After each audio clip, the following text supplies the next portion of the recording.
Muy buenos días a todos y a todas.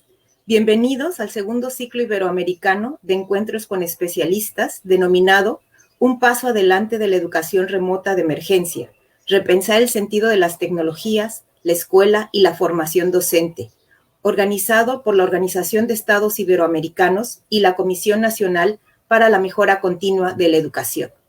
Mi nombre es Graciela Cordero Arroyo. Soy investigadora de la Universidad Autónoma de Baja California y consejera editorial de la Comisión Nacional para la Mejora Continua de la Educación.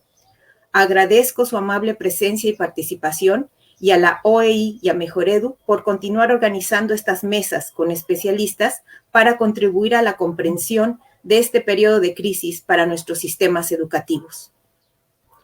A partir del cierre de las aulas e instalaciones escolares por la contingencia preventiva sanitaria ocasionada por la pandemia del COVID-19, los sistemas educativos del mundo recurrieron a la educación mediada por tecnología como la opción de respuesta más viable para continuar atendiendo a los estudiantes de todos los niveles educativos desde su casa.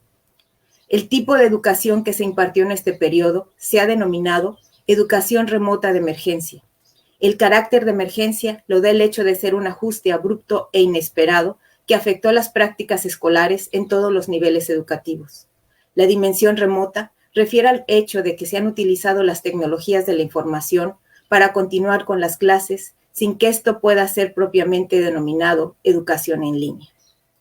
En este segundo ciclo, la OEI y Mejoredu nos proponen ampliar la mirada para vislumbrar rutas que den un paso adelante respecto de la educación remota de emergencia, a la que obligó la contingencia sanitaria.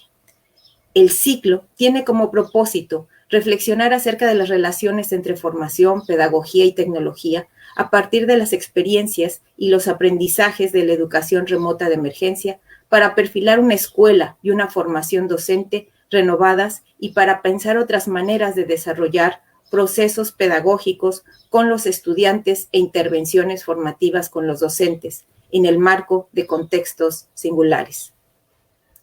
Tanto la pandemia como la manera de responder a la educación remota de emergencia son fenómenos internacionales, por lo que en el panel contamos con la participación de 3 distinguidos especialistas de Iberoamérica.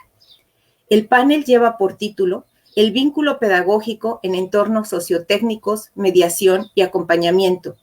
En él tendremos la oportunidad de revisar desde 3 perspectivas cómo se ha establecido el vínculo pedagógico y lo que esto ha implicado para la reconfiguración reflexiva de la práctica docente.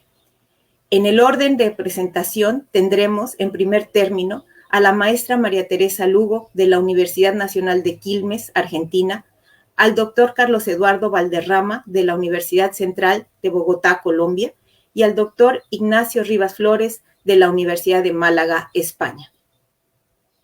El panel se desarrollará de la siguiente manera. En una primera ronda de intervenciones, cada panelista tendrá el uso de la palabra por 20 minutos. En una segunda ronda, los panelistas atenderán y responderán a las preguntas y comentarios de nuestro público.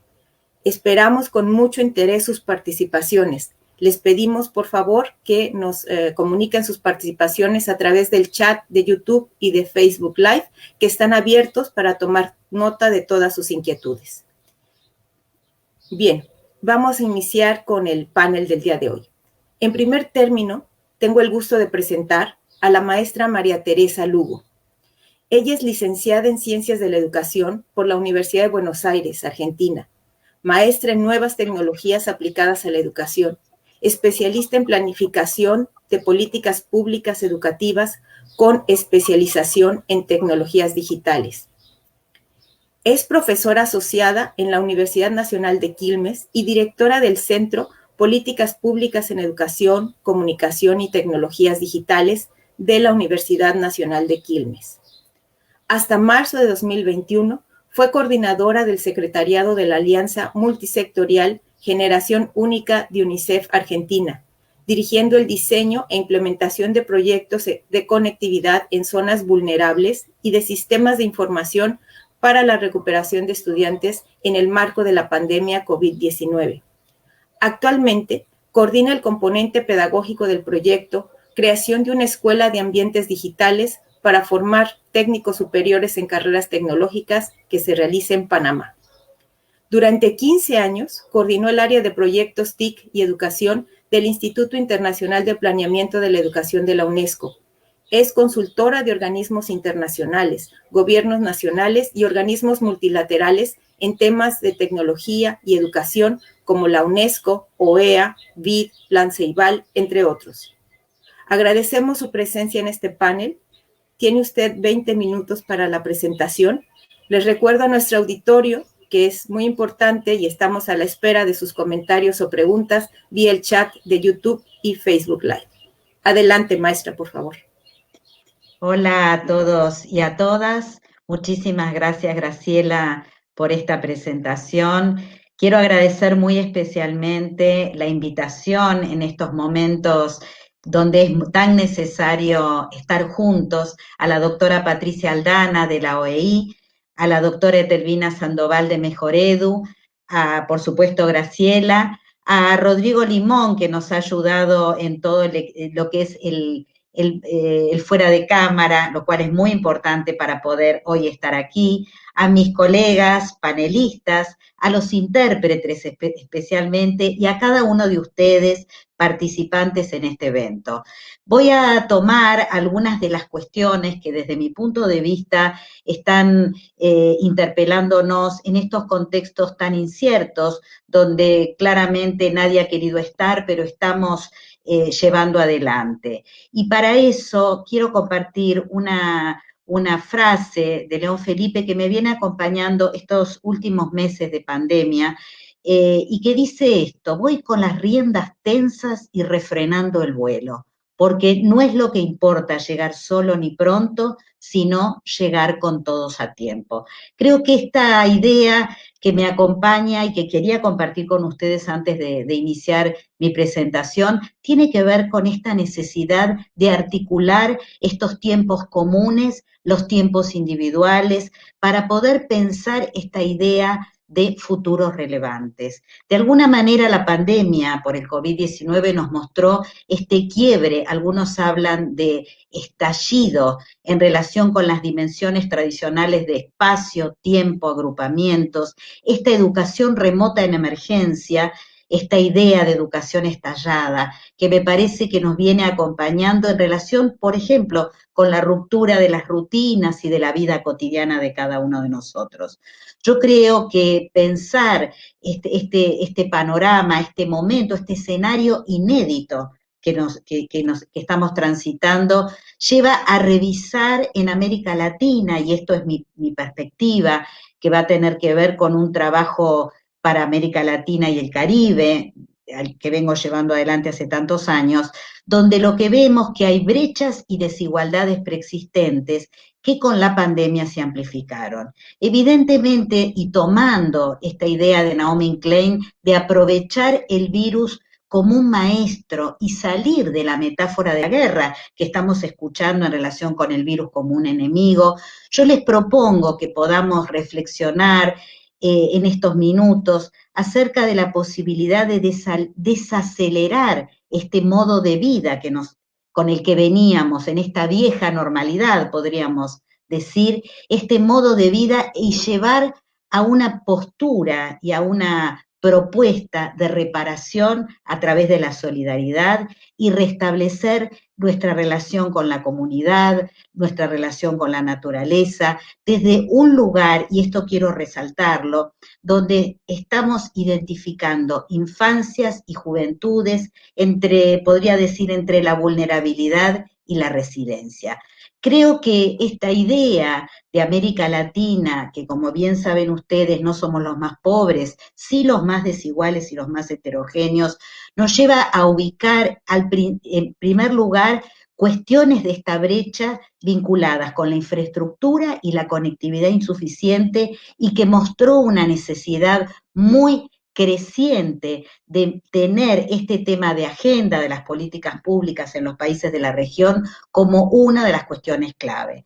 Esta subutilización de las conexiones móviles para la educación. Sin embargo, la pandemia lo que nos ha mostrado es que es el WhatsApp uno de los mecanismos y de las estrategias más utilizadas para la comunicación en estos tiempos.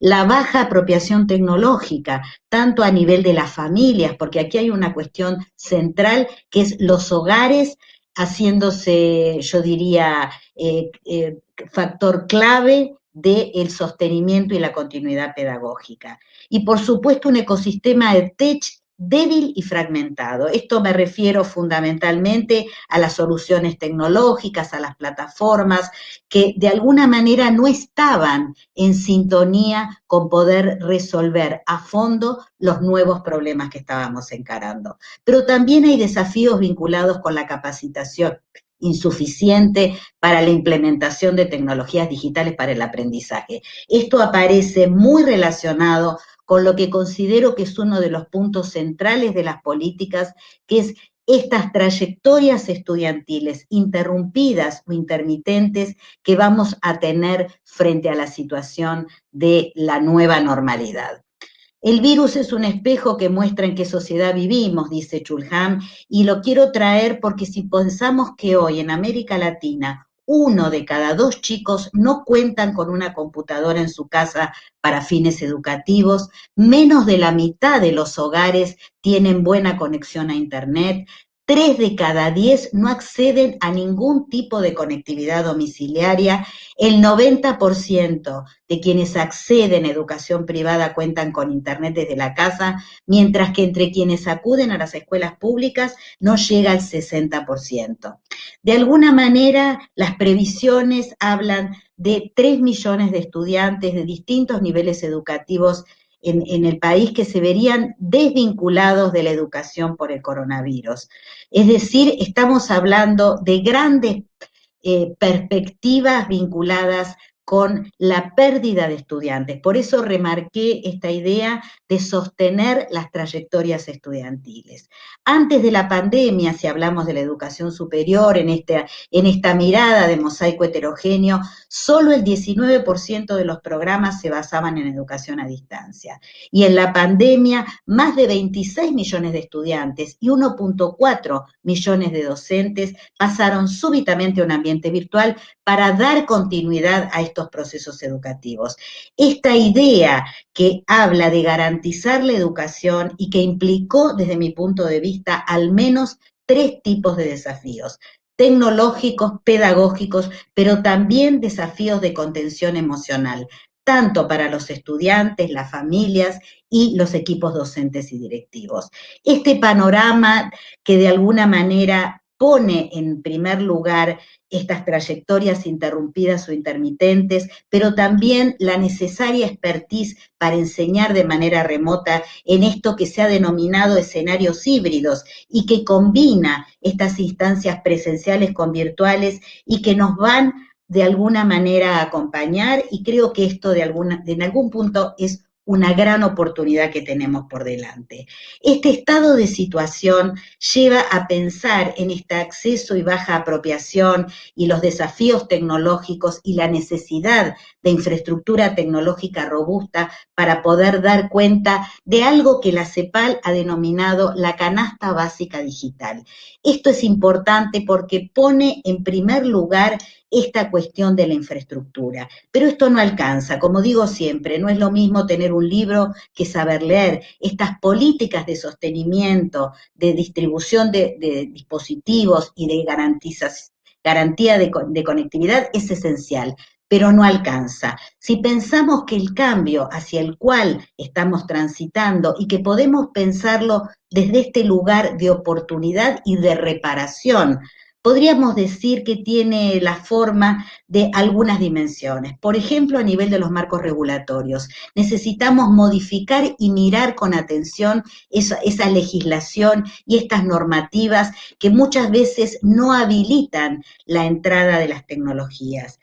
Por otro lado, esta idea que me parece fundamental, que es mapear los territorios. Hoy no nos están sirviendo estas soluciones de formato único, sino que precisamos soluciones a medida donde podamos pensar la educación como bienes públicos y pensar también las soluciones tecnológicas como bienes públicos. Esta mirada de la planificación que va no a solución busca problemas, sino lo contrario, pensar cuáles son los problemas educativos, las prioridades educativas que en este momento la pandemia está poniendo, pero también con una mirada a mediano y largo plazo. Yo creo que, parafraseando a Gramsci, podríamos decir que lo viejo está muriendo, pero que lo nuevo no puede nacer todavía, no está apareciendo.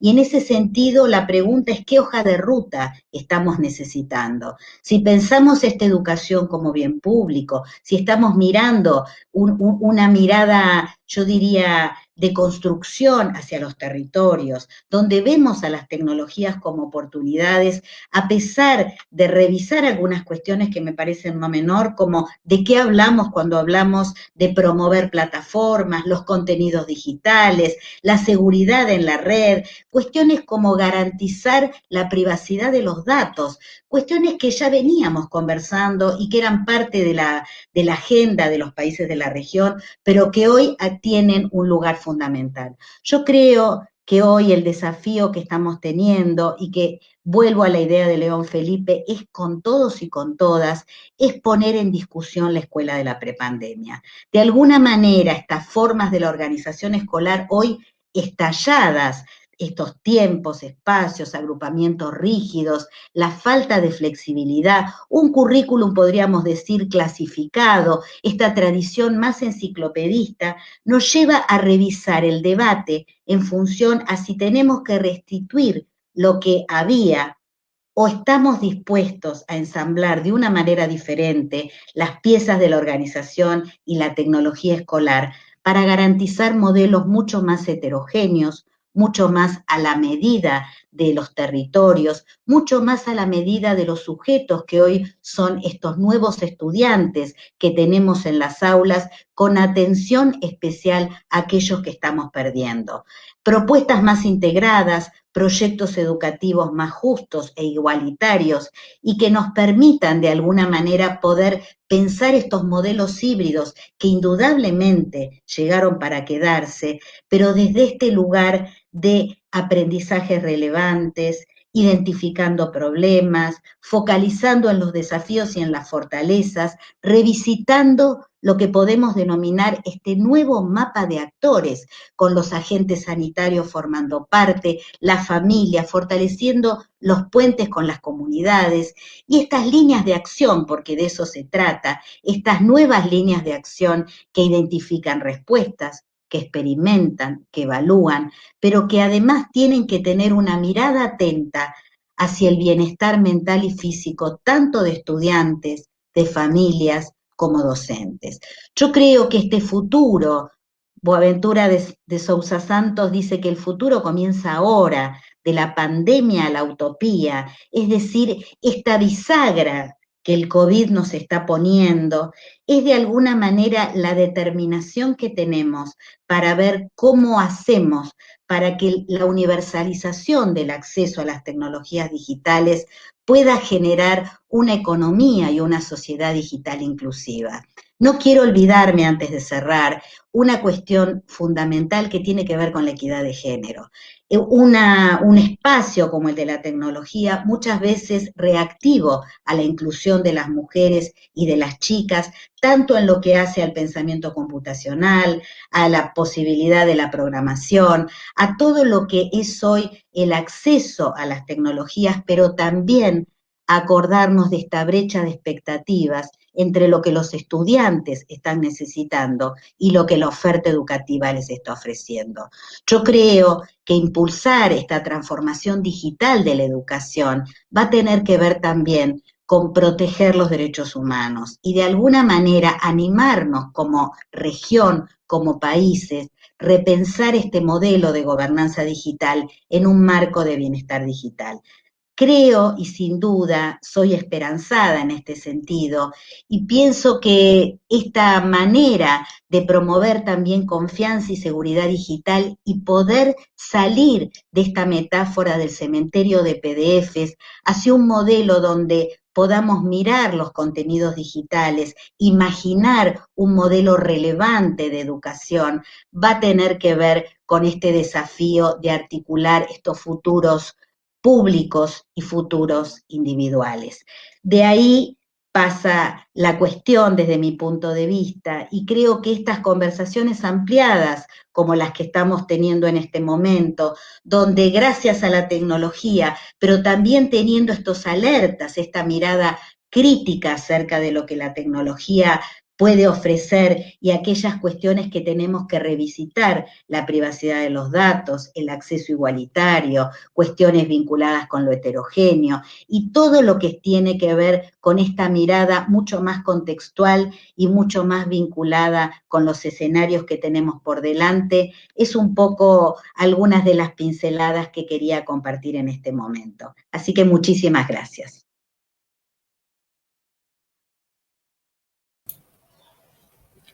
Muchísimas gracias, maestra. Muy interesantes sus planteamientos.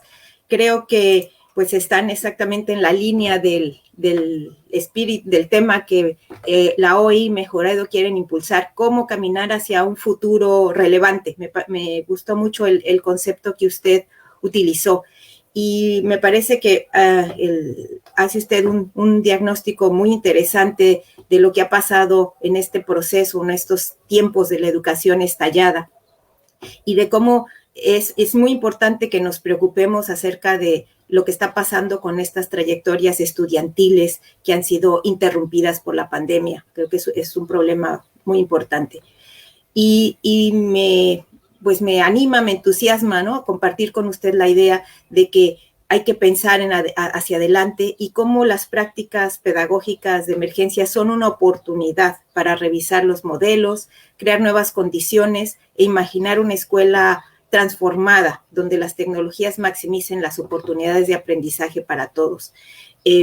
Las ideas que usted avanza como propuestas de reparación pues son importantes y hay que pues considerarlas y pensarlas con mucho detalle, y le agradezco mucho su participación, maestra.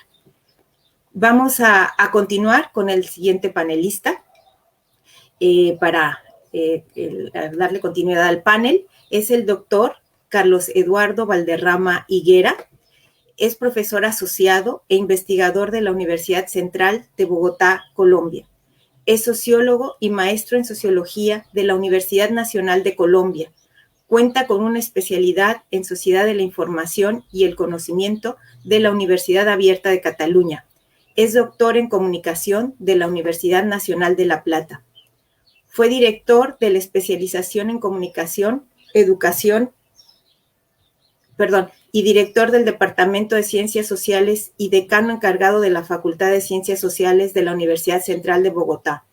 Su trabajo investigativo ha sido en el campo de la comunicación y la educación. Desde esta articulación ha trabajado los medios de comunicación masiva, la radio comunitaria y las tecnologías digitales de la información y la comunicación y su relación con la educación, la pedagogía, la formación del sujeto político y los movimientos sociales. Doctor Valderrama, bienvenido. Muchas gracias por contribuir a esta reflexión. Tiene usted 20 minutos. Les recuerdo nuevamente que envíen sus preguntas o comentarios vía el chat de nuestras plataformas. Gracias. Adelante, doctor.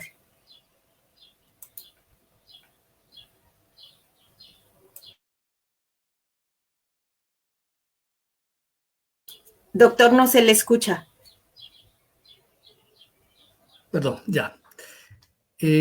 Muchas gracias por la presentación, Graciela. Muchas gracias a la OEI y al programa Mejor Edu por la invitación.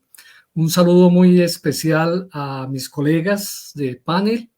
También un saludo a todas las personas que se encuentran conectadas en este momento, pero también un saludo a las personas que seguramente se irán a conectar más adelante de modo asincrónico. Yo quiero compartir algunas reflexiones sobre ciertas mediaciones y acompañamientos del proceso educativo en los entornos sociotécnicos. Si podemos poner la presentación, por favor, gracias. De tal manera que espero sirvan para pensar reflexivamente la pensar reflexivamente la experiencia en el marco de la pandemia y quizá para el futuro afrontar esos retos de nuestra práctica docente y el lugar de la institución escolar que ya planteaba la doctora María Teresa. Sin embargo, antes de hablar directamente sobre las mediaciones, yo quiero hacer un recorrido muy breve, muy esquemático y general sobre algunos sentidos que son recurrentes en la vida cotidiana sobre las tecnologías, los cuales me parecen que son muy importantes para poder entender estos escenarios y estos entornos sociotécnicos que tuvimos que asumir de una manera repentina en el marco de la pandemia. Y básicamente son estos tres aspectos muy rápidos, que son el determinismo tecnológico, el reduccionismo y la llamada neutralidad tecnológica. El determinismo no es otra cosa que pensar que la tecnología por sí sola nos va a ayudar a resolver todas las crisis de la sociedad, que la tecnología es la única causa de las transformaciones sociales y que con ella podemos resolver los problemas de pobreza, los problemas de inequidad, de injusticia, de brechas educativas, o que, por el contrario, la tecnología es la causa de todas las desgracias de la sociedad. Es como si una exterioridad a lo social viniera a causar un impacto y pudiera definir el curso de lo social. Pero realmente lo que se ha mostrado es que la tecnología no se produce al margen de la sociedad, que la tecnología y sociedad se coproducen. Cada cultura, cada sociedad produce sus propias tecnologías. Segundo aspecto que quiero mencionar muy rápidamente, el tema de los reduccionismos. Existen muchísimos reduccionismos en relación con la noción de tecnología.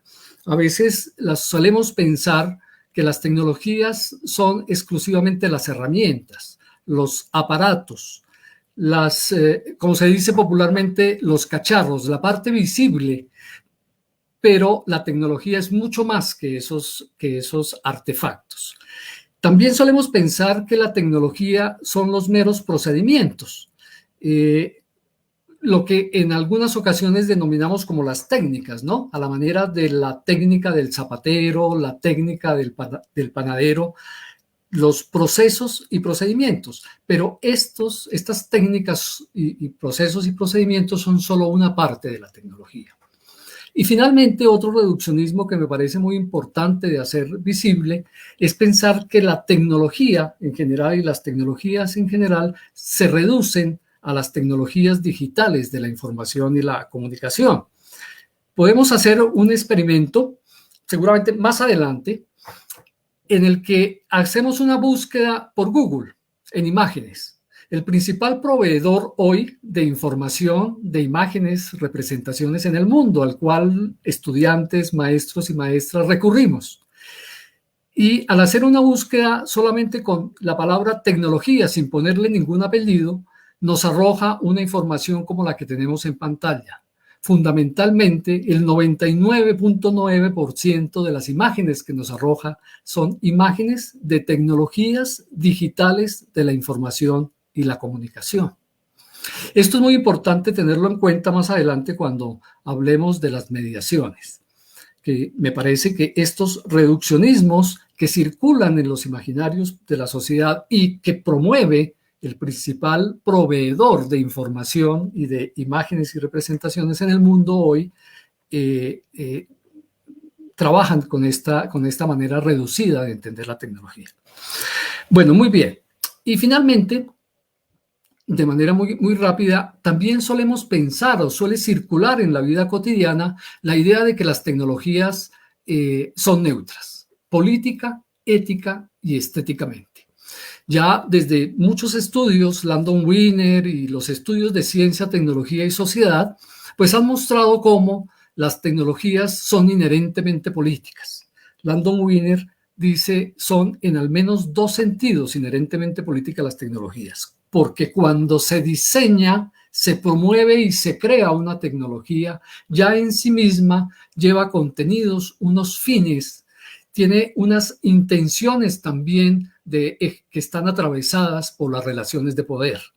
En el diseño mismo y en la configuración y promoción de una tecnología determinada,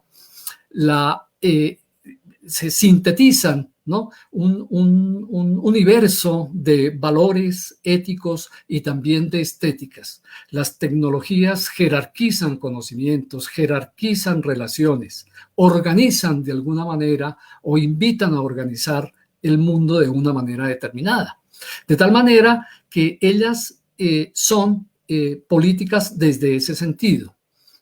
Pero también cuando una sociedad decide adoptar una tecnología, diseñarla y adoptarla, es también una decisión de carácter político y específicamente de política pública.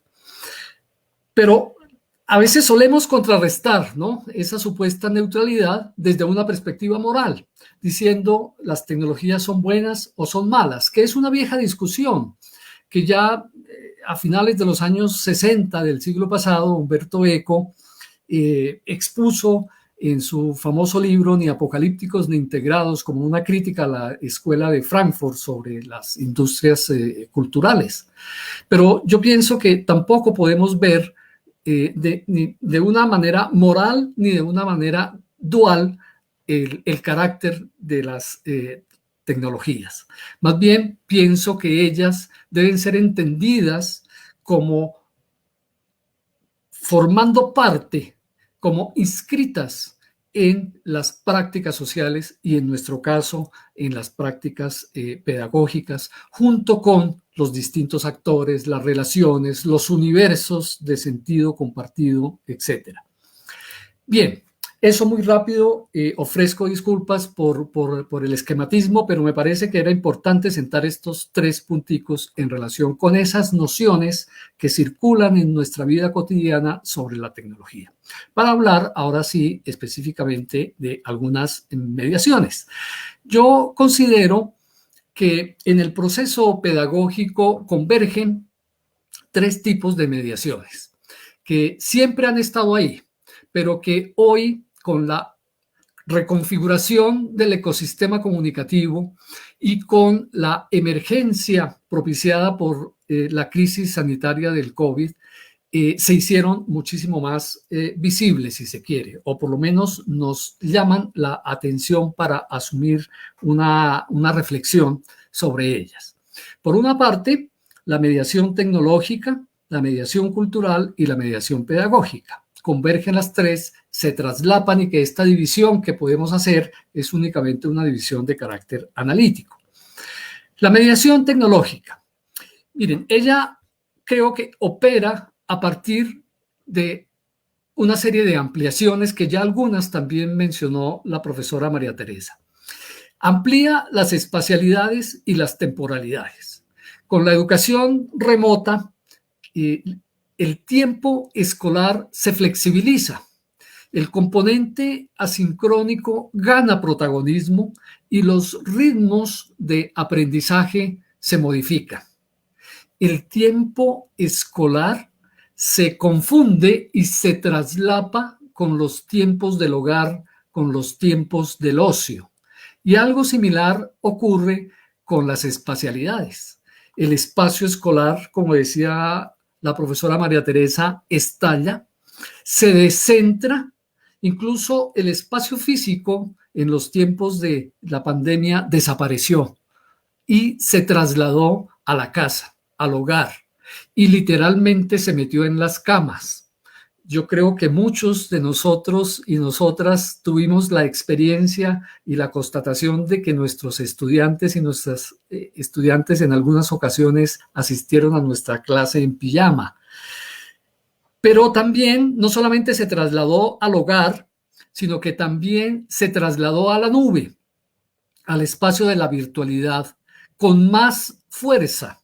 Ya se venía dando desde antes, por supuesto, pero en este escenario de educación remota y de pandemia, de tiempos de pandemia, se trasladó con mayor énfasis a la nube, al espacio de la virtualidad.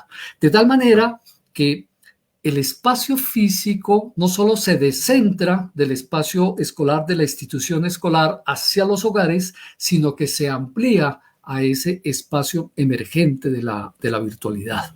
El espacio escolar es un espacio muchísimo más amplio. Por otra parte, la mediación tecnológica amplía el horizonte hermenéutico. ¿En qué sentido pienso esto?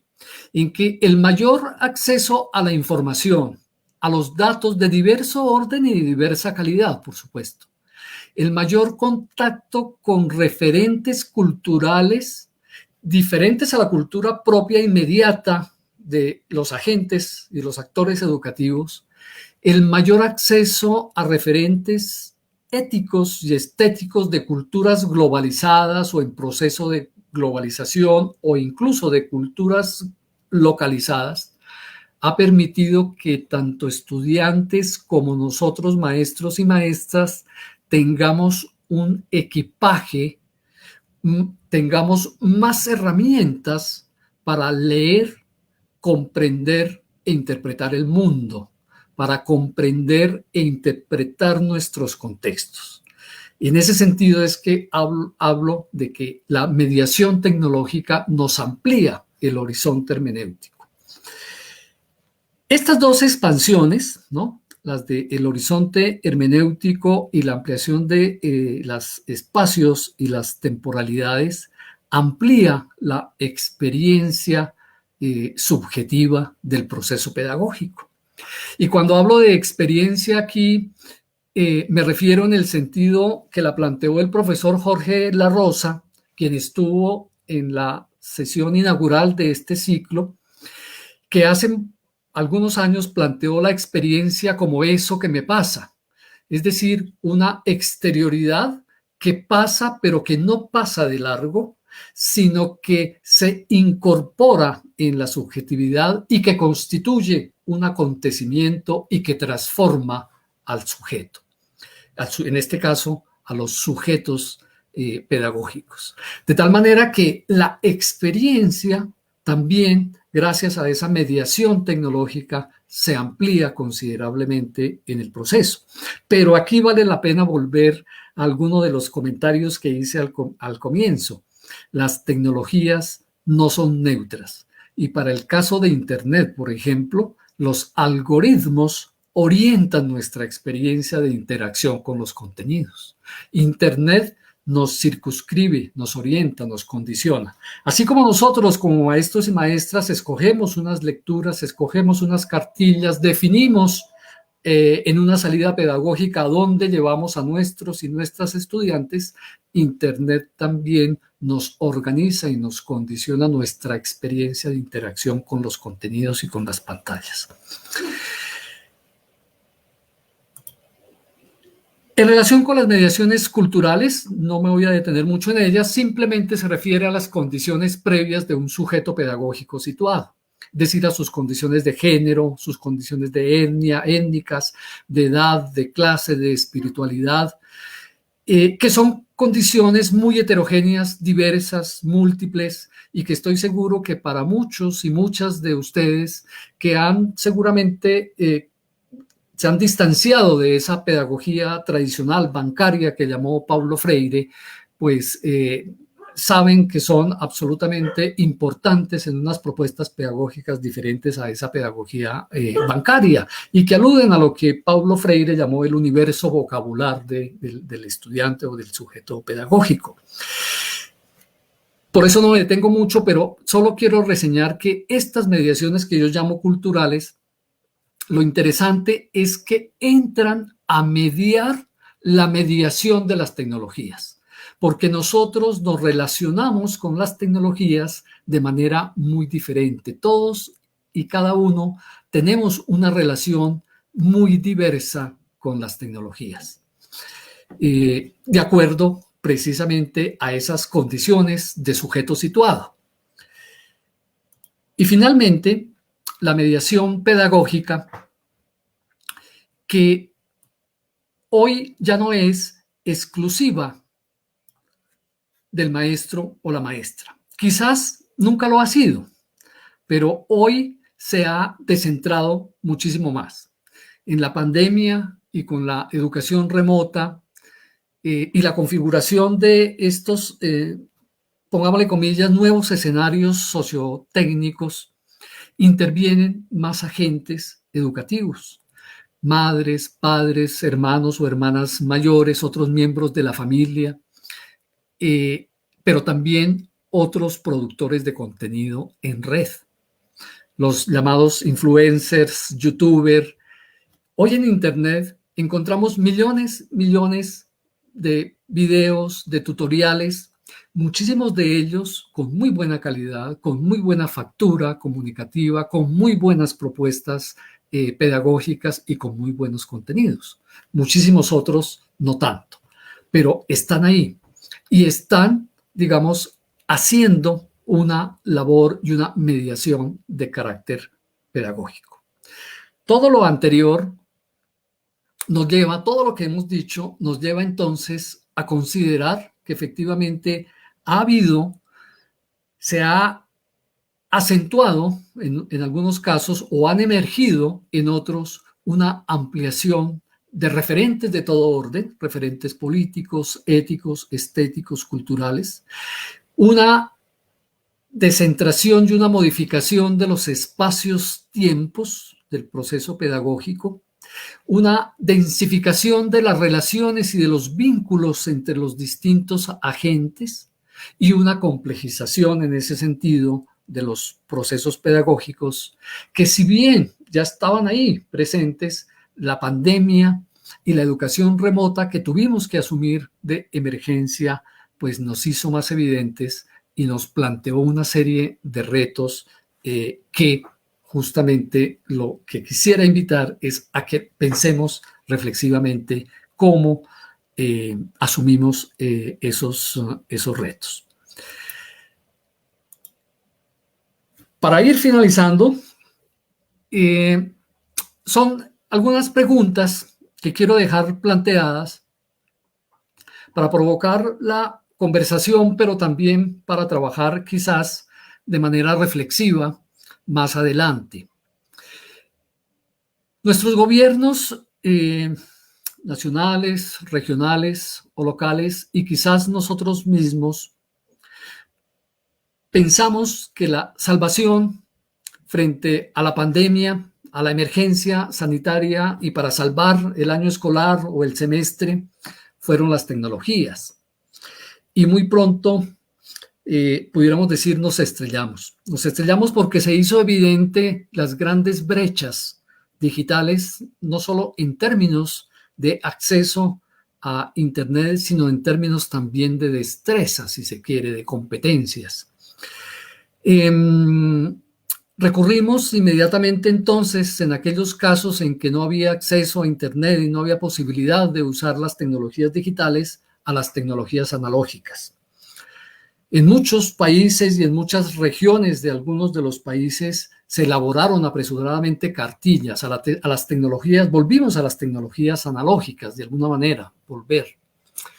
Se imprimieron cartillas, se elaboraron guías para que pudiera funcionar. Se recurrieron a otras tecnologías, no necesariamente a las tecnologías digitales, a las radios comunitarias, a los periódicos, a los apoyos que las iglesias prestaron, sobre todo en las provincias. Pero la pregunta es, ¿cómo usamos esas tecnologías para asumir la emergencia? ¿Las usamos apabullados por el temor, por la emergencia, por la prisa, de una manera instrumental? ¿Las volvimos a considerar únicamente como unos artefactos que nos pudieran solucionar el problema de manera inmediata? ¿Transformamos nuestras relaciones pedagógicas con esa ampliación que los entornos sociotécnicos nos invitan? ¿Las densificamos esas relaciones pedagógicas o seguimos únicamente pensando en la relación docente-estudiante? ¿Implementamos un mayor diálogo con las familias? Entiendo que la próxima encuentro es justamente sobre el tema de la educación en el hogar. A las familias les cayó de la noche a la mañana una responsabilidad pedagógica para las cuales no estaban preparadas. Nosotros acompañamos a las familias, mediamos la mediación de otros actores, mediamos la mediación tecnológica. ¿Cómo podemos entonces pensar en ese futuro próximo, en esa hibridación ahora inevitable entre unos entornos sociotécnicos digitales, virtuales, pero también otros entornos sociotécnicos de carácter mucho más presencial? Son preguntas, como ven ustedes, muchísimas, para las cuales creo que aún hoy es prematuro tener ya respuestas, pero sí debemos ir elaborando una especie de sistematización reflexiva sobre nuestras propias experiencias subjetivas de esta pandemia y de esta educación remota. Yo quiero dejar por ahí entonces, para quizás ahora, a partir de las preguntas y del diálogo que establezcamos, poder avanzar un poco más. Muchísimas gracias. Muchísimas gracias, doctor, por su exposición. Creo que también ha sido muy interesante en términos de los propósitos de este panel. Nos ha ayudado a pensar en la tecnología desde dos perspectivas, desde lo que no es y comúnmente se piensa que es, y desde lo que la tecnología ha sido en nuestras vidas. Esta dualidad entre las nociones erróneas y lo que la tecnología ha afectado en nuestra experiencia, en el ser y aprender, es muy interesante. Las mediaciones a las que usted refiere nos ayudan a repensar nuestras relaciones con las tecnologías, pues hasta llegar a cuestionarnos lo que refiere a la presencia de otros actores como referentes pedagógicos, ¿no? O sea, ¿qué está pasando también con este es otro mundo que posiblemente no hemos dimensionado? Creo que nos da usted bastantes elementos para pensar en el futuro, como los múltiples referentes, la descentración espacio-tiempo, la complejización de los procesos pedagógicos, y cierra usted con preguntas que provocan la reflexión y que yo invito a nuestro público también a que considere para que participe en la etapa posterior de este panel. Y especialmente me gustó mucho la pregunta de cómo podemos mejorar nuestra mediación pedagógica a partir de la experiencia emergente del último año. Creo que esta es una pregunta que todos todos los profesores tendríamos que hacernos y compartir con nuestros compañeros para poder avanzar en esta nueva configuración de lo que será la educación seguramente híbrida, como usted lo está planteando. Muy bien, pues le agradezco mucho, doctor, su participación. Vamos a dar paso ahora al doctor Ignacio Rivas Flores. Él es licenciado en Ciencias de la Educación por la Universidad Complutense de Madrid y doctor en Ciencias de la Educación por la Universidad de Málaga. Es profesor del Departamento de Didáctica y Organización Escolar de la Facultad de Educación de la Universidad de Málaga desde 1985. En la actualidad, dirige el Instituto Emergente de Investigación en Formación de Profesionales de la Educación de la misma universidad. Ha realizado investigaciones cualitativas y etnográficas que han confluido en la investigación biográfico y narrativa en la perspectiva decolonial. Actualmente se centra en 3 líneas de investigación: organización de las instituciones educativas y la experiencia escolar del profesorado, familias y alumnado, el desarrollo profesional docente, especialmente a partir de su cultura profesional y investigaciones en temas de política educativa. Cuenta con diversas publicaciones relacionadas con el sentido y significado de la escuela de la modernidad y sobre la investigación naturalista, la investigación biográfico-narrativa y la investigación decolonial. Cerramos con esta primera ronda del panel con la intervención del doctor Rivas. Agradecemos mucho su participación. Tiene usted 20 minutos. Les recuerdo a nuestro público que nos envíe sus preguntas por el chat de las plataformas que están disponibles. Gracias. Adelante, doctor.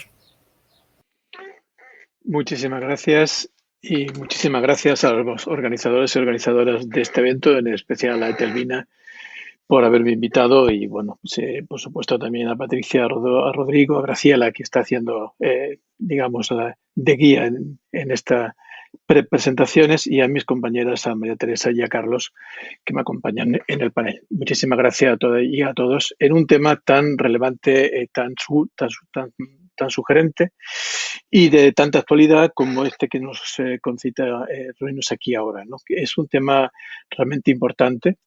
En el sentido de no solamente porque nos lleva a una situación problemática y muy grave, sino creo que como mis compañeros anteriores han puesto de manifiesto porque nos cuestiona cuál es el modelo escolar en el que estamos. No sé si podemos empezar la presentación, por favor.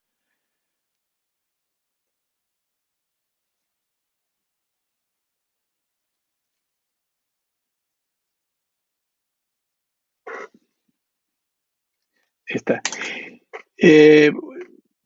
Muchas gracias. El planteamiento que yo voy a hacer va a intentar poner de manifiesto algunas cuestiones que ya se han planteado ahora y otras que, de mi punto de vista, son también importantes y necesarios de manejar. En este sentido, yo quiero situar primero el tema dentro del derecho a la educación, porque me parece que debe ser algo que tenemos que tener siempre en el horizonte y en la perspectiva cuando hablamos de educación en cualquiera de sus perspectivas. Ya se ha mencionado en todas cosas, pero me parece que es necesario pensar que no podemos hablar de cualquier asunto que tenga que ver con crisis importantes en el sistema educativo como esta que se plantea ahora, sin entender cuál es el derecho a la educación y en dónde nos movemos, qué terreno nos movemos desde los ámbitos político, cultural, social, etcétera, etcétera. Yo entiendo cuando hablamos de derecho de la educación no solamente es la capacidad de un sistema educativo de generar puestos escolares para todos y para todas.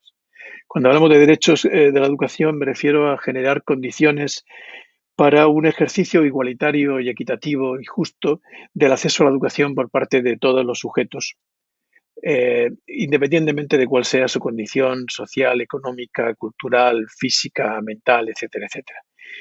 Esta idea me parece que es fundamental en el sentido de que tenemos que ir más allá de lo que es simplemente ver el derecho a la educación desde el interior de las instituciones educativas, sino que tenemos que verlo desde un planteamiento amplio, global, de lo que significa la educación dentro de un sistema social, político y cultural importante. Y en este sentido, reivindicar lo que significa una sociedad inclusiva que apunta no solamente a que estemos todos juntos y juntas en una escuela, sino que justamente tengamos la oportunidad de crecer juntos y juntas en la medida de que aceptamos y compartimos diferencias entre unos y otros. Y esto me parece que es fundamental. Quizá una de las cuestiones importantes que se han planteado ahora y que mis compañeros anteriores ya han citado, el tema de la brecha tecnológica, etcétera, etcétera, desde mi punto de vista tenemos que ampliar también la visión que tenemos sobre esto. ¿En qué sentido? Porque entiendo que tenemos que reivindicar una ampliación de los derechos colectivos de los sujetos y los derechos individuales, en el sentido de que ya la sociedad no se mueve solamente por los derechos básicos de vivienda, educación, sanidad, etcétera, etcétera, en todas cosas necesarios de seguir reivindicando en la medida de que todavía siguen sin cumplirse en su grado absoluto y por lo tanto siguen siendo elementos necesarios a reivindicar, pero la medida que estamos sometidos a otras lógicas necesariamente ahora por la pandemia, los derechos sociales tienen que ampliarse a otros campos más. Yo creo que la profesora María Teresa lo ha anunciado antes. Yo apostaría por la necesidad de tener que pensar en un derecho a la conectividad, derecho universal a la conectividad, porque no podemos estar planteándonos sistemas mundos de diferentes velocidades y necesidades. Por lo tanto, hay que reivindicarnos la necesidad de que todos y todas los ciudadanos y ciudadanas tengamos este acceso y la posibilidad de utilizarlo en las condiciones, por conocimiento, por capacidad, etcétera, etcétera, etcétera. Pero más allá de esto, la pandemia ha dejado de manifiesto unas cuantas cosas, ¿no? no solamente es una cuestión cuando en España se inicia este tema, de noche a la mañana, un 14 de marzo, nos obligan a todos a quedarnos en casa, las escuelas se cierran, etcétera, etcétera.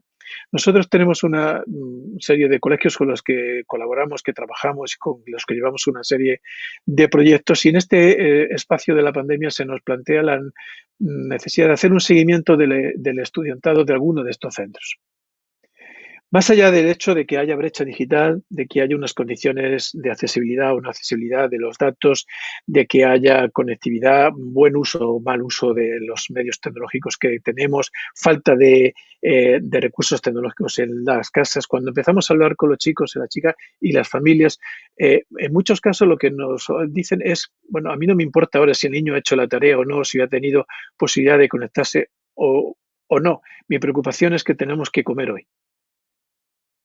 Cuando nosotros llegamos a realidades de este tipo, nos plantea una cuestión mucho más allá de lo que es la pura conectividad. Es decir, hay necesidad de conectar el derecho a la educación con los derechos básicos de las personas, porque si no, no estamos cumpliendo el derecho a la educación.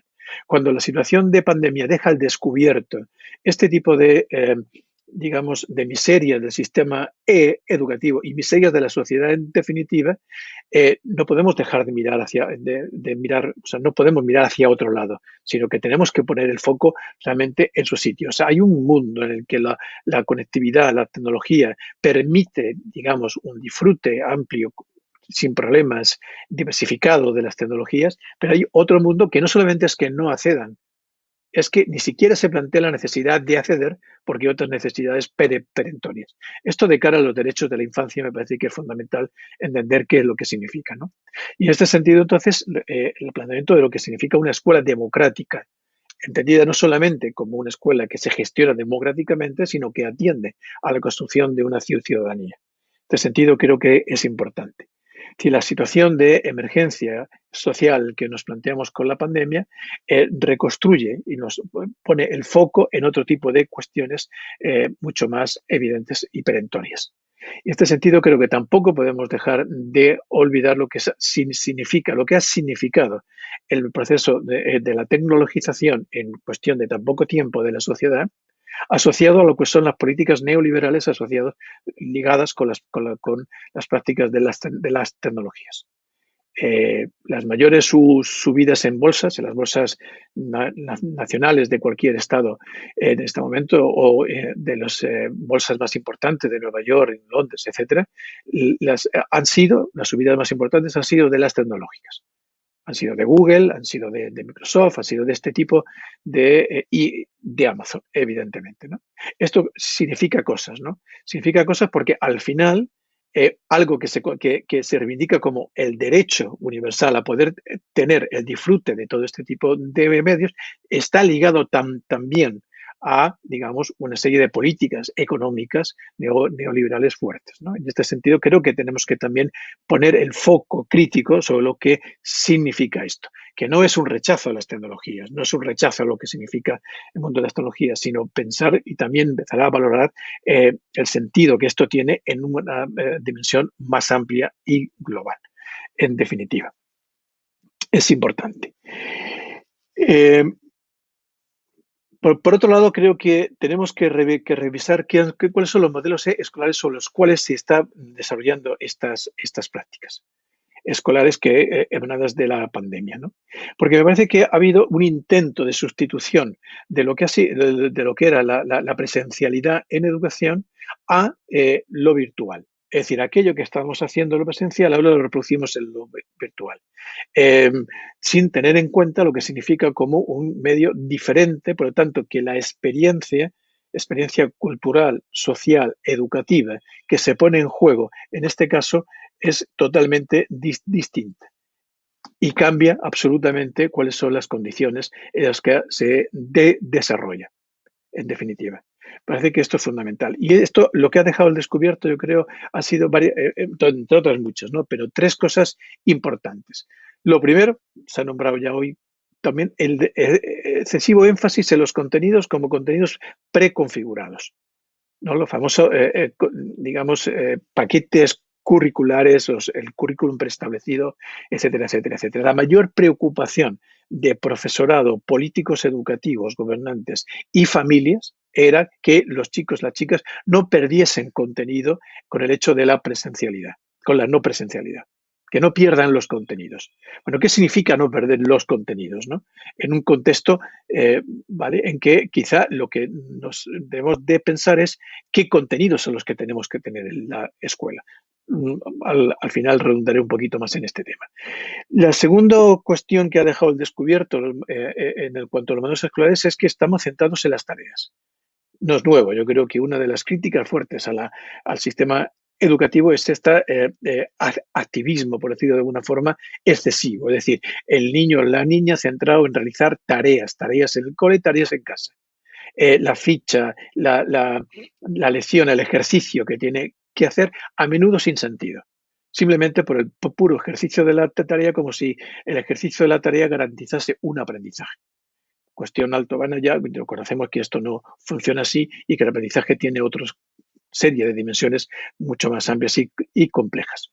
Y la tercera es el exceso de preocupación por la evaluación. Porque, no sé, en otros países, en España creo que fue muy claro cuando se acercaba el final del curso y había que pensar en evaluar, cómo hubo una preocupación intensa por parte de políticos y de todo el mundo, y las familias, insisto, también estaban incluidos en esto, en a ver cómo vamos a evaluar, para que cómo se va a reflejar lo que han aprendido, cómo vamos a poner notas si no hemos estado con los chicos y las chicas atendiéndolo, etcétera. Bueno, toda una serie de cuestiones que se han ido dando ahí. Bueno, esto ha quedado al descubierto. Aquí yo creo que ha habido una necesidad de un aprendizaje intenso por parte del profesor de la sociedad de lo que ha significado esta inmersión loca en la tecnología, justamente por la situación en la que estábamos. Y ha demostrado la necesidad de que efectivamente un proceso que durante los años anteriores de alguna forma íbamos ya avanzando en la necesidad de ir incorporando el mundo de lo virtual de una forma o de otra, de repente se desborda con todo esto y aceleradamente nos vemos inmersos en un sistema. Ha sido impresionante cómo en tan poco tiempo ha crecido el número de plataformas con las cuales nos conectamos, ¿no? La famosa Zoom en principio, el Classroom por otro lado, y de repente empiezan a aparecer montones de plataformas renovadas, renovadas, con muchas más funcionalidades, etcétera, etcétera, que hemos tenido que ir aprendiendo muy rápidamente. Es un poco como la aparición de vacunas que de noche a la mañana, cuando los protocolos se supone que tienen que ser no sé cuántos meses, incluso años, de repente la ciencia se pone al servicio de las vacunas y en cuestión de menos de un año conseguimos tener un número de vacunas que va creciendo, ¿no? Bueno, esto pone un poco en duda cuáles son los procesos sociales, culturales y científicos que se ponen en juego y que la escuela sin duda lo traduce, ¿no? Aquí yo creo que tenemos que pensar, cuando hablamos del mundo de lo virtual y todo el mundo tecnológico metido en la escuela, lo que significa las nuevas ecologías del aprendizaje que se ponen en juego. Y hablamos de ecologías del aprendizaje entendidas como esta construcción compartida de pluralidad de saberes. Es decir, la ecología de aprendizaje no solamente es un medio, es decir, cambiamos la plataforma. En lugar de la presencialidad donde nos vemos, acudimos a una plataforma virtual donde nos vemos de otro modo. No, más allá de eso, cada sistema ecológico supone un contenido, supone una forma de acceder al contenido, supone una experiencia, como os decía antes. Por lo tanto, el intento de que una ecología supla a otra no es simplemente una mera transposición de una cosa a la otra, tienen lógicas muy distintas. Pensar en esta enseñanza híbrida a la que nos conduce la situación actual, que ya se nombró, es pensar en necesidad de una ecología del aprendizaje distinta y que además no es una ecología del aprendizaje que venga de acuerdo por la pandemia, sino que estaba emergiendo ya desde hace tiempo y que estaba muy presente en el mundo, ¿no? Y esto quiere decir que hay un cambio que se va dando acá, que ahora aceleradamente estamos entrando en él. Espacios físicos y virtuales que proveen oportunidades diferentes de aprendizaje, contextos distintos que configuran actividades, recursos, materiales, etcétera, etcétera. Bueno, todo un sistema amplio de cuestiones que nos marcan una ecología de aprendizaje mucho más compleja y distinta, que, insisto, lo que hace que choca con una ecología de un aprendizaje entendido en la escuela exclusivamente bidimensional, con profesor y estudiante, contando en todo caso con un cuerpo de contenidos, las tareas, etcétera, etcétera, pero donde parece que todo se mueve con la lógica de lo que uno enseña, otro aprende. Cosa que no es cierta y que es uno de los grandes mitos de la educación que han tergiversado el sentido del aprendizaje y de lo educativo. El aprendizaje de esta nueva ecología de aprendizaje que surge, nueva, insisto, no es nueva, bueno, que está emergiendo y que de alguna forma tenemos que empezar a pensar en ella, no solamente por lo que tiene de acceso a la virtualidad, sino por lo que tiene de un nuevo mundo que se está ya abriendo paso desde hace un tiempo y que ahora de una forma abrupta hemos tenido que entrar sí o sí, ¿no? Es un aprendizaje que tiene características muy diferentes, ¿no? Es un aprendizaje compartido, trialógico, serendípico, situado, ubicuo, invisible, es decir, es transformar las fronteras de lo educativo desde un espacio-tiempo limitado, acotado y segmentado a un espacio-tiempo absolutamente desestructurado, que obliga a otro tipo de prácticas y a otro tipo de experiencia necesario para poder avanzar en este aspecto. Esto, evidentemente, nos lleva a pensar en otro tipo de docente necesario que tenemos que incluir en este caso. Tenemos que pensar en un docente que ya no es informador. Deberíamos de haber abandonado esta idea de docente informador hace muchísimo tiempo para hablar de un docente co-constructor de conocimiento junto con los estudiantes y las estudiantes. Esto es un cambio fundamental dentro de esta nueva ecología del aprendizaje que el que estamos entrando y necesariamente vamos a entrar para cambiar el modelo educativo y pensar en otra forma de entendernos a nosotros y nosotras como educadores y en nuestra relación con nuestros estudiantes. Entonces, esta posibilidad de co-construcción de conocimiento conjunto nos lleva a repensar, ya para ir acabando mi presentación, en al menos estas 4 dimensiones que planteo aquí. Por un lado, repensar lo que significan las epistemologías, es decir, qué tipo de conocimiento que ponemos en juego. La escuela tiene que cambiar su idea de conocimiento y tenemos que cambiarlo en el sentido de lo que está siendo la perspectiva de lo virtual, de los cambios en la sociedad, etcétera, etcétera. Y aquí tenemos que hablar de un conocimiento tácito, intercultural, complejo, dilemático y situado. Es decir, no hay certezas. Y las certezas que nos da el currículum establecido no son las certezas con las que viven los chicos y las chicas. Por lo tanto, la oportunidad de que accediendo a una ecología de aprendizaje distinta podamos abrir campo hacia otra forma de conocimiento, no solamente es una necesidad, es una obligación de la escuela. Porque la sociedad no está ya asentada en un conocimiento tan esquematizado, tan cerrado, ¿no? Esto implica también repensar las metodologías, poniendo la base en la indagación. Ya nuestro compañero Carlos ha hablado de las mediaciones, no insisto en ellas, mediaciones múltiples que se están dando, necesarias. La colaboración, no podemos pensar en una, forma de trabajar en las escuelas desde la individualidad, mi trabajo yo solo conmigo mismo, y ni siquiera pensando solamente como una idea de grupo. El aprendizaje no es la colaboración no solamente es acceder a un aprendizaje compartido en cuanto que trabajamos juntos, sino es construir conocimiento a partir de experiencias compartidas que ponemos en juego en un sistema dialógico de aprendizaje. Con lo cual nos abre otro tipo de cuestiones más intensas. Repensar las relaciones complejas, horizontales, recíprocas, cambia el rol de profesor, hemos dicho, co-constructor de conocimiento, por lo tanto, al lado de los alumnos, aprendiendo también de nuestros estudiantes. Y, por supuesto, repensando los contextos, en los cuales ya la idea del contexto acotado escolar no tiene ya sentido y hay que empezar a pensar en contextos que introduzcan la idea de lo local, es decir, esta posibilidad de combinar lo local y lo global, desde la idea de espacios abiertos, diversos, complejos y de todo lo que se está desarrollando de lo que se llama educación expandida.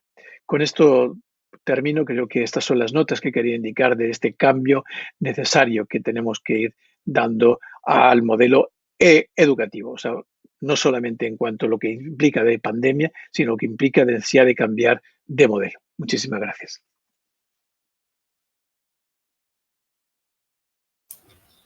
Muchísimas gracias, doctor. Agradecemos mucho su participación y creo que pues también nos deja tareas importantes para pensar, para reflexionar, y que nuestro público también plantea cuestionamientos e ideas acerca de lo que usted nos ha expuesto. Creo que una idea central que yo recupero de su presentación es la importancia de entender cómo hay que repensar o recuperar el marco del derecho a la educación para generar condiciones para un ejercicio igualitario y justo. Y esto que usted plantea de los derechos sociales que deberían ampliarse como un derecho universal a la conectividad me parece fundamental. Creo que es algo que hay que recuperar y plantear en nuestros sistemas educativos y en nuestros contextos sociales. Creo que lo que usted plantea también de cómo la situación de emergencia ha puesto el foco en cuestiones fundamentales, pues nos cuestiona también los modelos escolares, ¿verdad? La preocupación por tener estos contenidos preconfigurados, el estar preocupados por estar centrados en las tareas, y algo que yo creo que nuestros maestros que lo escuchan valoraron mucho, que es esta preocupación por la evaluación, que justamente estamos en este momento del ciclo escolar entrando en estos temas, y creo que ha sido muy relevante para ellos escucharlo en este sentido.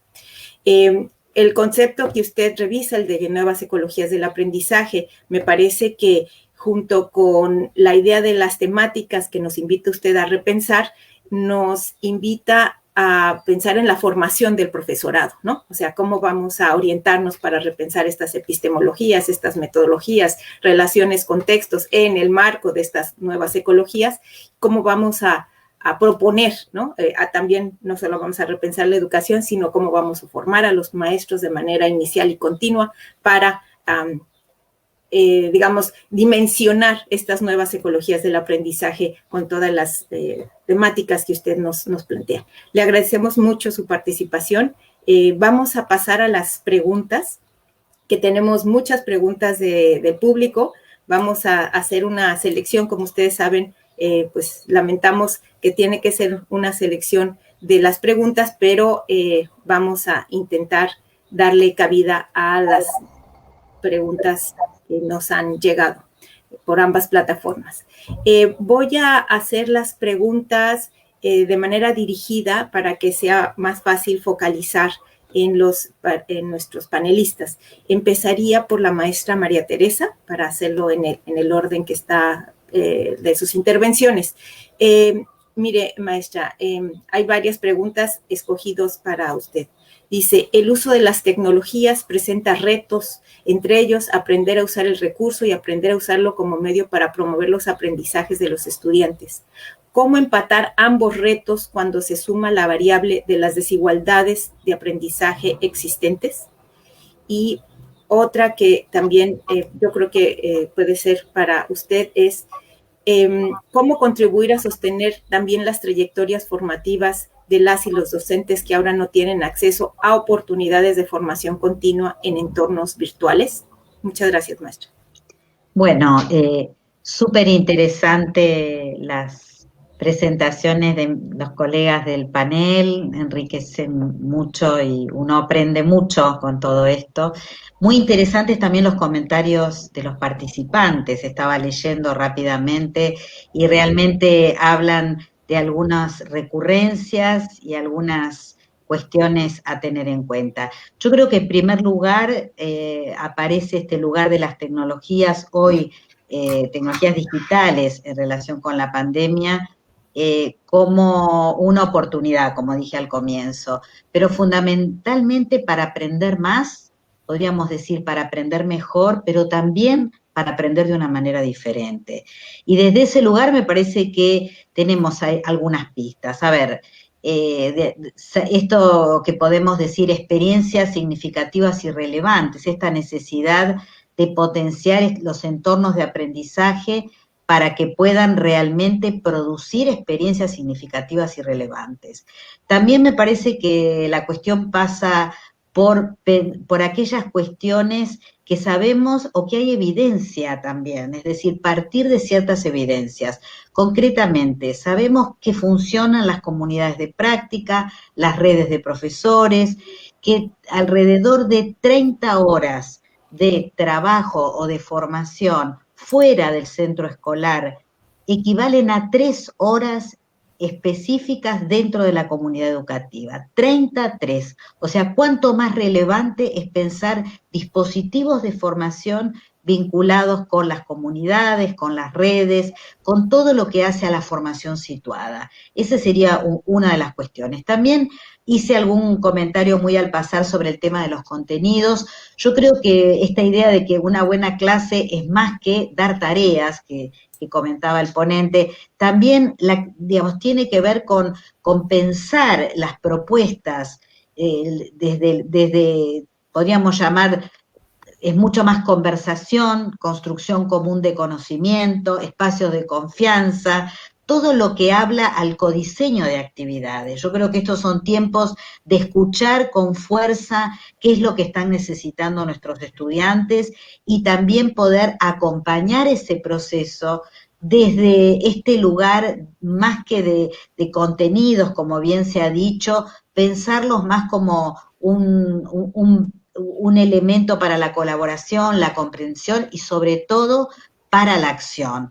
Entonces, desde ese lugar, cuando señalé no al cementerio de PDFs, voy con esta idea de los contenidos digitales también, que hoy son uno de los temas de tendencia, ¿no? Las plataformas, los repositorios, y acá simplemente señalar algo que me parece importante, aprovechar la fuerza del contenido digital desde su naturaleza cambiante, desde esta posibilidad de construcción, contenidos abiertos además, que puedan ser reutilizados, que puedan ser transformados. Siempre digo, si se puede imprimir, no es un contenido digital. O sea, salir de esta visión de las estrategias y de lo que se ofrece desde ese lugar. Y una simple, yo diría, un simple comentario acerca de la evaluación, porque me parece esto que planteaba Nacho muy relevante también, y que creo que tiene que ver con poder prestarle más atención a la evaluación, pero desde ese lugar de medir lo que realmente valoramos. Creo que pensar la evaluación desde ese lugar, a ver, lo voy a decir de esta manera, tus errores me interesan, podríamos plantear, ¿no? Es decir, desde esta mirada mucho más comprensiva de lo que está pasando, en estos espacios, como dije, de confianza, de debate necesarios para poder trabajar. Y para terminar en esta idea, ¿no? De partir de evidencias, de pensar en aprendizaje basado en proyectos, en esta medida entre actividades enchufadas y desenchufadas, yo creo que se trata también de poder pensar estos entornos de aprendizaje desde ese lugar, ¿no? Desde pensar sincrónicos y asincrónicos, pensando también que el cambio necesario tenemos que poder planificarlo y para eso tenemos que poder gestionarlo. Entonces yo creo que desde ese lugar, con esta mirada de lo que ha ocurrido con las vacunas también, y desde la necesidad de la conectividad como derecho y de la apropiación de las tecnologías, creo que podemos imaginar un futuro inmediato a nivel de América Latina, mucho más en red, mucho más en redes de colaboración, donde podamos ver desde las vacunas la desigualdad que se ha presentado con el acceso a las vacunas, imaginar un modelo diferente y transformador también en relación con los contenidos, en relación con las soluciones tecnológicas, en relación con estas redes de profesores a nivel de América Latina. Muchas gracias, maestra. Vamos a continuar con algunas preguntas para el doctor Valderrama. Doctor, ante el contexto de la educación remota de emergencia y observando las prácticas de enseñanza que están teniendo lugar en estos contextos, ¿cómo avanzar hacia una escuela más equitativa y justa, que no profundice aún más en las diferencias existentes? ¿Cómo hacemos uso de la tecnología para lograr sistemas cada vez más inclusivos? Y tenemos otra pregunta para usted. La expansión de plataformas digitales se convierte en un punto de partida de la interacción en las escuelas. ¿Cómo se puede fomentar que realmente sean un espacio de diálogo y de conversación? ¿Cómo reconocer y aprovechar las 3 mediaciones que mencionó en los procesos de formación docente? Gracias. Perfecto, muchísimas gracias. Muy clave las preguntas. Voy a unir las dos, sí, para dar tal vez unas reflexiones globales. Los teóricos de la práctica señalan que uno de las dimensiones prácticas, de las dimensiones claves de las prácticas sociales son los sentidos compartidos, a través de los cuales funcionan las relaciones, funciona la práctica social. Yo creo que el primer paso que tenemos que hacer indudablemente es volver a pensar cuál es el sentido de la educación en los tiempos contemporáneos. Porque el sentido, digamos, es algo que se va produciendo, algo que se mueve, que no queda estático. No podemos quedarnos con ese sentido que la modernidad le otorgó a la escuela para sacar adelante y construir ese proyecto moderno. Creo que hoy esas transformaciones de la sociedad contemporánea nos están interpelando urgentemente a repensar los sentidos de la educación.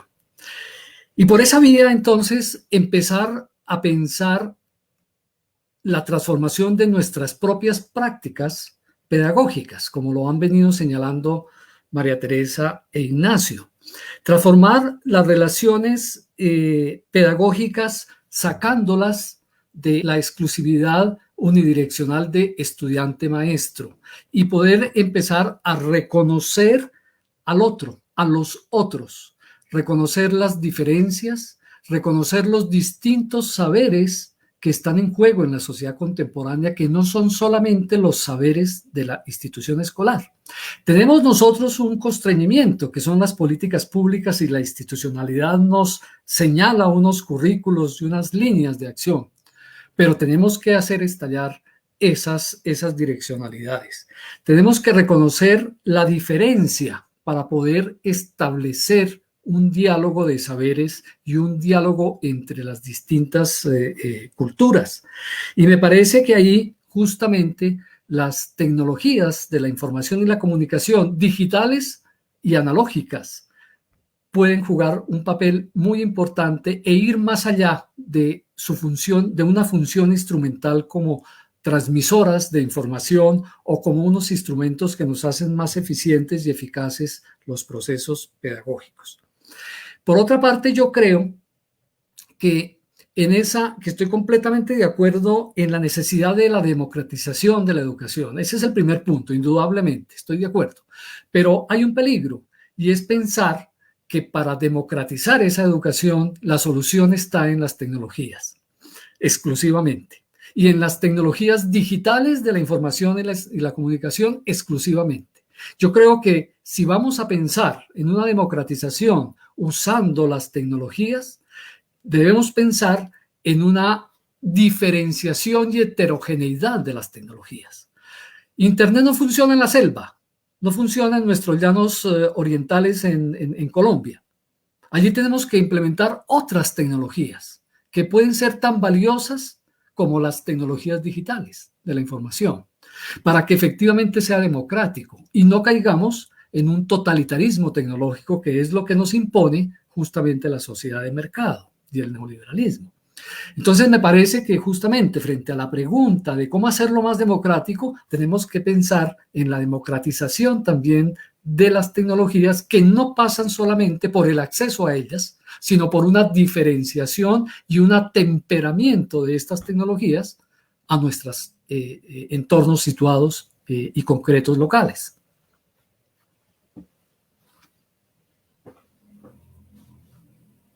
No te escuchamos. Muchas gracias, doctor. Pasemos, por favor, con el doctor Ignacio Rivas. Doctor, se mencionó que para lograr una escuela renovada es indispensable revisar el modelo antes de la pandemia. ¿Qué condiciones de este modelo consideran deben prevalecer para avanzar hacia una escuela renovada? qué cambios son apremiantes, cómo formar a los docentes para impulsar el cambio ante este escenario. Y pensemos en una segunda pregunta, por favor. A un año de haber iniciado la pandemia y el incremento acelerado del uso de la tecnología con fines pedagógicos, ¿cómo no dejar atrás a alumnos en comunidades rurales donde no se cuenta con acceso a las tecnologías? Gracias, doctor. Muy bien, muchas gracias. Impresionante el volumen de las preguntas y imposible seguirlas todas. O sea que un mérito el vuestro el poder llegar a sacar algunas de ellas. Impresionante. Bueno, ¿qué condiciones tienen que prevalecer del sistema anterior? Es difícil contestar. Yo creo que, en definitiva, lo que del sistema educativo anterior, lo que tiene que prevalecer fundamentalmente es la relación. Es decir, la educación se mueve de acuerdo a los vínculos que se establecen entre los sujetos. El problema es cuando esos vínculos en el sistema anterior se han mediatizado y han estado mediados por prácticas excesivamente metodologizadas, excesivamente protocolizadas y cerradas. Pero la relación, el vínculo, la necesidad de que la educación se base en esta capacidad de los seres humanos de relacionarse, de vincularse, de quererse, etcétera, etcétera, son los elementos necesarios en la educación, ¿no? Y la necesidad de conocer y de saber y de comprender el mundo, que quizá no esté tan presente en el sistema convencional del que estamos acostumbrados, pero sí está presente en el sujeto humano en cualquier circunstancia y lugar. Quiero decir, una condición de la persona, del ser humano, justamente es esta, es la capacidad de aprender, de sorprenderse, de la necesidad de tener que comprender el mundo en el que está, el medio en el que está, para poder apresarlo, asirlo y participar dentro de él, ¿no? O sea, entonces esta idea un poco elitista de la educación anterior, ¿no? De que el sujeto tiene que, la escuela es un elemento para su inserción en el mundo y para ser esa idea del provecho y demás, que el sistema convencional está limitado a un colectivo, que es el que tiene éxito en el sistema escolar exclusivamente, tendríamos que rescatarlo, pero para todos y para todas. Es decir, la idea de que la escuela tiene que dar respuesta a todos y todos los chicos y las chicas que están en la escuela para ser capaces de comprender el mundo, porque desde la comprensión podemos generar la participación.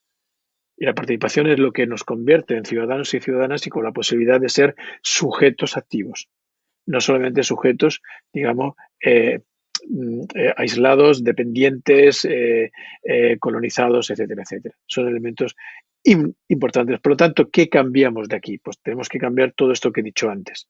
Tenemos que cambiar la idea de lo que significa el conocimiento. El conocimiento no es un conocimiento estructurado, no es un conocimiento prefijado dentro de un paquete preestablecido. El conocimiento tiene un carácter situado, que el profesor Carlos nos ha dicho ya antes, tiene un carácter fundamentalmente transformador, ¿vale? Y eso, el conocimiento es fundamentalmente un proceso de construcción de la realidad. Entonces, si entendemos que estos elementos tienen que formar parte de la construcción de lo educativo dentro de la escuela, cambiamos evidentemente las reglas de juego para que esto funcione de otra forma, ¿no? Entonces, este cambio de la idea de conocimiento que nos lleva a un cambio de organización de la escuela, de modelo organizativo. El modelo de cartón de huevos no funciona.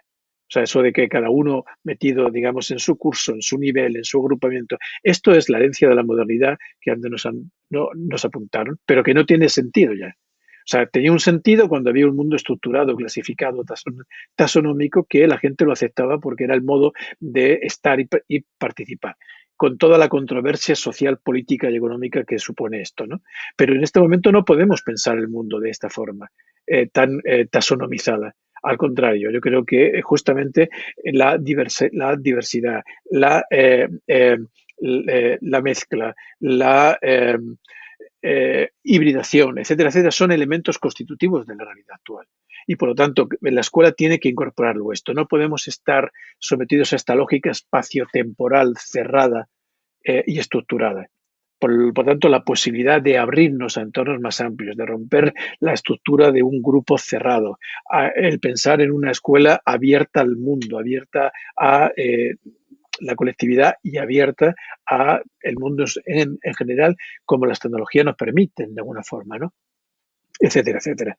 Y formar al profesorado para hacer esto quiere decir que la formación del profesorado tenga las mismas características de la escuela que queremos, porque no son procesos independientes y separados. O sea, si entendemos que el conocimiento y que la educación tiene estas condiciones para el niño y para la niña, la formación de profesionales también tiene que tener ese mismo grado, ese mismo tipo de condiciones. Hay que asegurarlas. Por lo tanto, no podemos seguir formando profesorado desde el modelo escolarizado, sino formando profesorado desde la participación, la colaboración, el compromiso y el cambio de identidad profesional del docente a partir de participar en experiencias de cambio y de transformación. Esto nos llevaría a otra ponencia, ¿no? Pero no, obviamente no voy a profundizar más, pero yo creo que por ahí tenemos una necesidad importante de cambiar. Y en cuanto a lo rural, hay un elemento yo creo que es importante, lo dejé medio apuntado antes, ¿no? Y es que no podemos pensar en el derecho a la educación sin pensar en el derecho, en el cambio de la sociedad. Es decir, el derecho a la educación está asociado al derecho a una vivienda digna, el derecho a, digamos, al trabajo, el derecho a, etcétera, etcétera, etcétera. Está asociado a todo ese tipo de derechos. Por lo tanto, hablar de un derecho a la educación es trabajar a favor de que toda la sociedad tenga unas condiciones justas, equitativas, democráticas, etcétera, etcétera, etcétera. Si no, siempre el derecho a la educación va a expensas de cómo está organizado el mundo. Y el derecho a la educación tiene que trabajar junto con el mundo para su transformación, ¿no? Y esto, obviamente, tiene que ver con lo rural. No es una cuestión de cómo llevo a lo rural aquello que permite que funcione, sino cómo transformo lo rural desde una concepción diferente. Porque aquí en España lo sufrimos igual, hay todo un problema de despoblación del oro rural y de pérdida de lo que son los valores y las formas de vida, y etcétera, etcétera, en el mundo rural. Esto significa que no es solo de a ver cómo monto una escuela en rural y llevo niños, ¿no? O llevo la tecnología para que funcione, sino cómo cambio las condiciones del mundo rural. Esto no es un proceso de hacer de hoy para mañana, evidentemente, pero significa que la escuela entra a formar parte de esos procesos de cambio y de transformación. Y mientras tanto, bueno, evidentemente hay herramientas que hay que exigir y reclamar a las autoridades para que las pongan en juego, porque existen. El problema es que no son rentables o, digamos, la población o rural o la marginada o la vulnerada, etcétera, etcétera, no son rentables para los gobiernos. Y por lo tanto, se quedan como residuales dentro del sistema. Al fin y al cabo, ¿qué más da si un porcentaje X no llegan? Si ya sabemos que no van a llegar, ¿no? ¿Vale? Esto es una barbaridad educativa y democrática. Por lo tanto, lo que tenemos que reclamar que los recursos que hay para cualquier escuela en cualquier otro medio también se pongan al servicio de lo rural, aunque sea un coste más alto. Pero el mismo derecho a la educación tiene el niño o la niña en mitad de la selva que el niño o la niña en mitad de Madrid.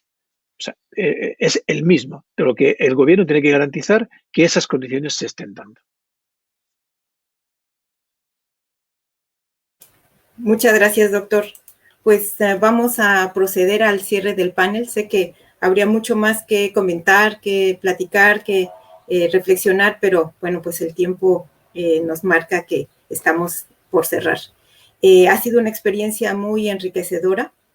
Sin duda, el panel cumplió con los propósitos planteados. Ustedes nos hicieron pensar en el pasado reciente y en un futuro inmediato que todos deseamos, que queremos vislumbrar, que sea un futuro mejor. Hay múltiples tareas que se han planteado tanto para los profesores, pero también para las autoridades educativas, que esperamos que escuchen también este video. Yo creo que las ideas que nos han planteado el día de hoy son muy potentes. Hay que repensar sentidos, conceptos, prácticas, que nos pongan a las puertas de una nueva escuela que sostenga a los estudiantes, que defiende el derecho a la educación, que busque el nuevo sentido de comunidad, que esté abierta al mundo. Y destaco por pues inclinaciones profesionales propias esta idea que mencionó el doctor Rivas, que la formación del profesorado tenga las mismas características que la escuela que queremos. Creo que esa idea para mí es fundamental también para seguir avanzando. Les agradezco muchísimo su participación en nombre de la Organización de Estados Iberoamericanos y de la Comisión para la Mejora Continua de la Educación. Agradecemos a nuestros 3 panelistas su contribución al panel y pues plantearnos todas estas opciones para andar por el camino reflexivo del regreso a las aulas. Agradecemos también a nuestro público que hoy nos acompañó, a las profesoras y profesores que nos acompañaron por sus participaciones. Los invito a escuchar nuevamente el video. Yo creo que vale la pena, hay muchos detalles que hay que recuperar de los planteamientos de nuestros panelistas. Asimismo, y antes de despedirnos, quiero invitarlos al próximo panel que se va a realizar el día 1 de julio. Lleva por título Cuando la escuela entra a casa, y participarán estudiantes, madres y padres de familia, y será moderado por el doctor Manuel Gilantón. Será el jueves 1 de julio a las 10 de la mañana. Los esperamos en nuestra siguiente panel. Muchas gracias a todos por su participación y nos veremos a la próxima. Hasta luego. Muchísimas gracias. Muchas gracias. Muchas gracias.